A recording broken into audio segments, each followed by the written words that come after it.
Hello my dear student, good morning. पिछली class में हम लोगों ने चर्चा किए थे 19 प्रश्न तक। आज हम लोग 20 से 30 प्रश्न तक चर्चा करेंगे।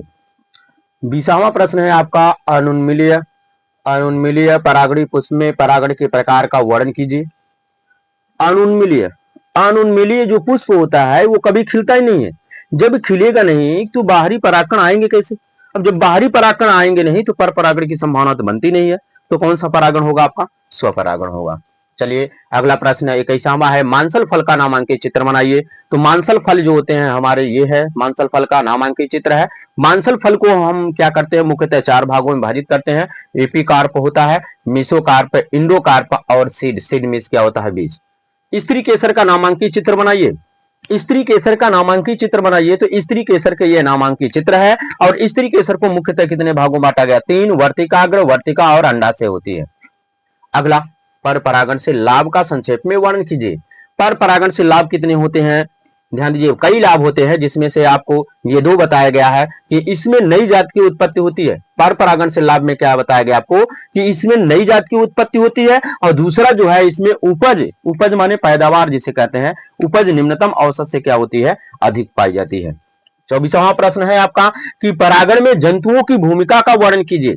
बताया जाता है जब परागण क्रिया जंतुओं के माध्यम से होती है तो उसे हम क्या कहते हैं? जंतु परागण कहते हैं। जंतु परागण, जैसे एग्जाम्पल के रूप में बताया गया कि पक्षी परागण, चमगादड़ परागण। अब बताया गया कि ध्यान दीजिएगा, पक्षी परागण और चमगादड़ परागण, ध्यान दीजिएगा कि पर परागण में जंतुओं की, प्रश्न क्या है? पर परागण में जंतुओं की भूमिका का बताइए। ध्यान दीजिएगा कि अगर जंतु रहेंगे, अगर जंतु क्या करेंगे? जंतु अगर रहेंगे तो तभी परागण क्रिया होगी। अगर जंतु नहीं रहेंगे तो परागण की क्रिया होगी? नहीं होगी। और जब जंतु नहीं रहेंगे तो परागण क्रिया नहीं होगी, तो बताइए बीज और फल का निर्माण हो पाएगा? यह संभव नहीं है। इसीलिए कहा गया कि जब परागण की क्रिया में जंतुओं का महत्वपूर्ण योगदान होता है। अगला प्रश्न है 25वां, द्विबीजपत्री भ्रूण का स्वच्छम नामांकित चित्र बनाइए। जो आपको यहां पर बताया गया है, द्विबीजपत्री भ्रूण का स्वच्छम नामांकित चित्र। आगे है आपका अनिषेक जनित फल क्या है? बताया गया कि बिना निषेचन के फल निर्माण की क्रिया को अनिषेक जनित फल कहते हैं। और इसमें जैसे एग्जाम्पल के रूप में आता है संतरा। कौन आता है? संतरा। और इसके बाद तरबूज भी होते हैं। संतरा और तरबूज, संतरा और तरबूज जो होता है इसमें क्या होता है? अनिषेक जनित फल ये होते हैं। संतरा होता है और क्या होता है? तरबूज। आगे क्या होता है? पुष्प के रंगीन आकर्षक दल किस प्रकार के परागण हेतु उपयुक्त हैं? तो पुष्प के कौन से भैया रंगीन आकर्षक दल जो होता है, ध्यान दीजिएगा, आकर्षक है तो भैया जंतु उसकी तरफ, जंतु कीट क्या होंगे? आकर्षित होंगे। अब जब जंतु और कीट उसकी तरफ आकर्षित होंगे तो ध्यान दीजिएगा माध्यम कौन बना परागण क्रिया में? जंतु और कीट बन गए। और जब जंतु और कीट परागण क्रिया में माध्यम बन रहे हैं तो ध्यान दीजिएगा तो कौन सी क्रिया होगी? संभवतः 100% कौन सा परागण होगा? पर परागण होगा। आगे कह रहा है, प्रश्न है 28वां, नर युग्मकोद्भिद का विकास पुष्प के किस अंग में होता है? तो नर युग्मकोद्भिद का विकास जो होता है, नर युग्मकोद्भिद का विकास पुष्प के किस कह रहा अंग में होता है? तो वह होती है परागकोश। और यह परागकोश किसका भाग होता है? किसका?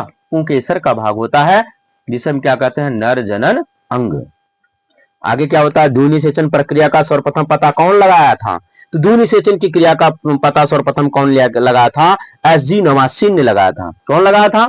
एसजी नवासीन ने क्या किया था? क्या होता है? द्विनिषेचन प्रक्रिया का सर्वप्रथम पता लगाया था। कौन? एसजी नवासीन ने। सेब को आभासी फल क्यों कहते हैं? अरे हमने बताया क्या? हमने क्या बताया कि सेब को आभासी फल क्या कहते हैं? बताया जाता है कि वह फल जो अंडाशय के अतिरिक्त,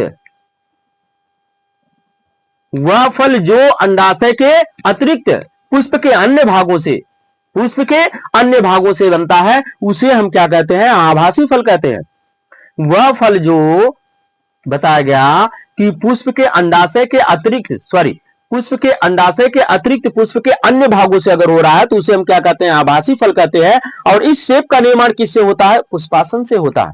किससे होता है?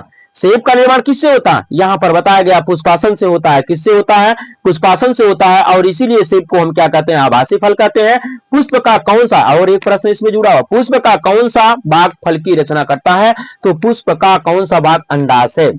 पुष्प का कौन सा भाग? अंडाशय किसकी? फल की रचना करता है, जिसे हम क्या कहते हैं? सत्य फल कहते हैं। तो माय डियर स्टूडेंट, आशा करते हैं कि ये सभी प्रश्नों का आंसर आपको समझ में आ गया होगा।